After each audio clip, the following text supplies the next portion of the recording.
ಈ 5 ರಾಶಿಯವರು ಹುಟ್ಟಿನಿಂದಲೇ ಶ್ರೀಮಂತರಾಗುತ್ತಾರೆ. ಲಕ್ಷ್ಮೀದೇವಿಯ ವಿಶೇಷ ಕೃಪೆ ಇವರ ಮೇಲಿದೆ. ನಮಸ್ಕಾರ ಸ್ನೇಹಿತರೆ, ನಮ್ಮ ಚಾನಲ್ಗೆ ನಿಮ್ಮೆಲ್ಲರಿಗೂ ಆತ್ಮೀಯ ಸ್ವಾಗತ. ಸ್ನೇಹಿತರೆ, ಕೆಲವರು ಎಷ್ಟೇ ಕಷ್ಟಪಟ್ಟರೂ ಹಣ ಉಳಿಯುವುದಿಲ್ಲ. ಆದರೆ ಇನ್ನು ಕೆಲವರಿಗೆ ಅವಕಾಶಗಳು ತಾನಾಗಿಯೇ ಬರುತ್ತವೆ. ಅವರ ಜೀವನದಲ್ಲಿ ಒಂದಲ್ಲ ಒಂದು ಸಮಯದಲ್ಲಿ ಹಣ, ಗೌರವ ಮತ್ತು ಯಶಸ್ಸು ಹೆಚ್ಚಾಗುತ್ತದೆ. ಜ್ಯೋತಿಷ್ಯ ಶಾಸ್ತ್ರದ ಪ್ರಕಾರ ಕೆಲವು ರಾಶಿಗಳ ಮೇಲೆ ಲಕ್ಷ್ಮೀದೇವಿಯ ವಿಶೇಷ ಕೃಪೆ ಇರುತ್ತದೆ ಎಂದು ಹೇಳಲಾಗುತ್ತದೆ. ಆದರೆ ನೆನಪಿರಲಿ, ರಾಶಿ ಮಾತ್ರ ಜೀವನವನ್ನು ನಿರ್ಧರಿಸುವುದಿಲ್ಲ. ಪರಿಶ್ರಮ, ಒಳ್ಳೆಯ ನಿರ್ಧಾರಗಳು ಮತ್ತು ಸತ್ಕರ್ಮಗಳು ಅಷ್ಟೇ ಮುಖ್ಯ. ಹಾಗಾದರೆ ಆ ಅದೃಷ್ಟಶಾಲಿ 5 ರಾಶಿಗಳು ಯಾವುವು? ನಿಮ್ಮ ರಾಶಿಯೂ ಇದೆಯೇ? ಕೊನೆಯವರೆಗೂ ಈ ವಿಡಿಯೋ ನೋಡಿ. 5ನೇ ಸ್ಥಾನ ಕನ್ಯಾ ರಾಶಿ. ಕನ್ಯಾ ರಾಶಿಯವರು ತುಂಬ ಬುದ್ಧಿವಂತರು. ಹಣವನ್ನು ಹೇಗೆ ಸಂಪಾದಿಸಬೇಕು ಮತ್ತು ಹೇಗೆ ಉಳಿಸಬೇಕು ಎಂಬುದರ ಬಗ್ಗೆ ಉತ್ತಮ ಜ್ಞಾನವನ್ನು ಹೊಂದಿರುತ್ತಾರೆ. ಇವರು ಯಾವುದೇ ಕೆಲಸವನ್ನು ಆತುರದಲ್ಲಿ ಮಾಡುವುದಿಲ್ಲ.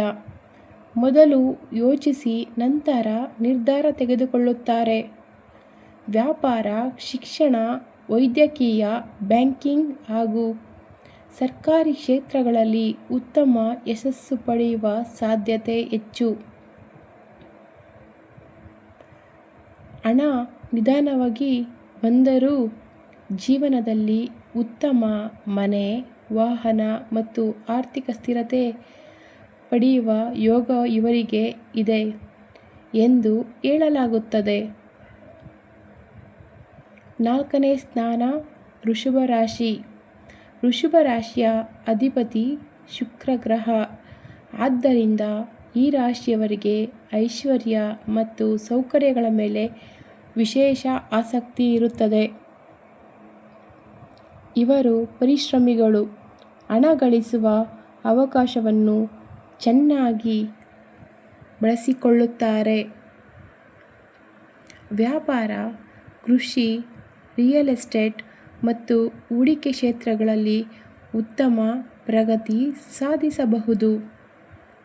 ಲಕ್ಷ್ಮೀದೇವಿಯ ಅನುಗ್ರಹದಿಂದ ಮಧ್ಯ ವಯಸ್ಸಿನ ನಂತರ ಹೆಚ್ಚಿನ ಆರ್ಥಿಕ ಬೆಳವಣಿಗೆ ಕಾಣಬಹುದು ಎಂದು ನಂಬಲಾಗುತ್ತದೆ. 3ನೇ ಸ್ಥಾನ ಸಿಂಹರಾಶಿ. ಸಿಂಹರಾಶಿಯವರು ನಾಯಕತ್ವ ಗುಣ ಹೊಂದಿರುತ್ತಾರೆ. ಇವರು ದೊಡ್ಡ ಕನಸುಗಳನ್ನು ಕಾಣುತ್ತಾರೆ ಮತ್ತು ಅವುಗಳನ್ನು ನನಸಾಗಿಸಲು ಶ್ರಮಿಸುತ್ತಾರೆ. ಉದ್ಯಮ, ರಾಜಕೀಯ, ಸಿನಿಮಾ, ಆಡಳಿತ ಮತ್ತು ದೊಡ್ಡ ಕಂಪನಿಗಳಲ್ಲಿ ಉತ್ತಮ ಸ್ಥಾನ ಪಡೆಯುವ ಸಾಮರ್ಥ್ಯ ಇವರಲ್ಲಿರುತ್ತದೆ. ಅದೃಷ್ಟ ಮತ್ತು ಆತ್ಮವಿಶ್ವಾಸ ಎರಡೂ ಇವರಿಗೆ ಬೆಂಬಲವಾಗುತ್ತವೆ.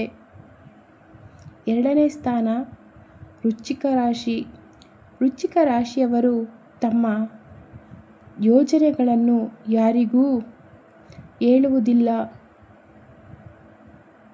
ಇವರು ಮೌನವಾಗಿ ಕೆಲಸ ಮಾಡಿ ದೊಡ್ಡ ಯಶಸ್ಸನ್ನು ಪಡೆಯುತ್ತಾರೆ. ಕಷ್ಟದ ಸಮಯದಲ್ಲೂ ಸೋಲುವುದಿಲ್ಲ. ವ್ಯಾಪಾರ, ತಂತ್ರಜ್ಞಾನ ಮತ್ತು ಹಣಕಾಸು ಕ್ಷೇತ್ರಗಳಲ್ಲಿ ಹೆಚ್ಚಿನ ಯಶಸ್ಸು ಪಡೆಯುವ ಸಾಧ್ಯತೆ ಇದೆ. 1ನೇ ಸ್ಥಾನ ಮಕರ ರಾಶಿ. ಈ ಪಟ್ಟಿಯಲ್ಲಿ ಮೊದಲ ಸ್ಥಾನ ಮಕರ ರಾಶಿಗೆ. ಶನಿದೇವರ ಅನುಗ್ರಹದಿಂದ ಈ ರಾಶಿಯವರು ಪರಿಶ್ರಮದ ಮೂಲಕ ದೊಡ್ಡ ಯಶಸ್ಸನ್ನು ಗಳಿಸುತ್ತಾರೆ ಎಂದು ಜ್ಯೋತಿಷ್ಯದಲ್ಲಿ ಹೇಳಲಾಗುತ್ತದೆ. ಇವರು ಹಣದ ಮೌಲ್ಯವನ್ನು ಚೆನ್ನಾಗಿ ತಿಳಿದಿರುತ್ತಾರೆ. ಉಳಿತಾಯ, ಹೂಡಿಕೆ ಮತ್ತು ದೀರ್ಘಕಾಲದ ಯೋಜನೆಗಳಿಂದ ದೊಡ್ಡ ಸಂಪತ್ತು ಗಳಿಸುವ ಸಾಧ್ಯತೆ ಹೆಚ್ಚು. ಹೆಚ್ಚಿನ ಮಕರ ರಾಶಿಯವರಿಗೆ 35ರಿಂದ 45 ವರ್ಷದ ನಡುವೆ ಉತ್ತಮ ಆರ್ಥಿಕ ಪ್ರಗತಿ ಕಂಡುಬರುತ್ತದೆ ಎಂದು ನಂಬಲಾಗುತ್ತದೆ.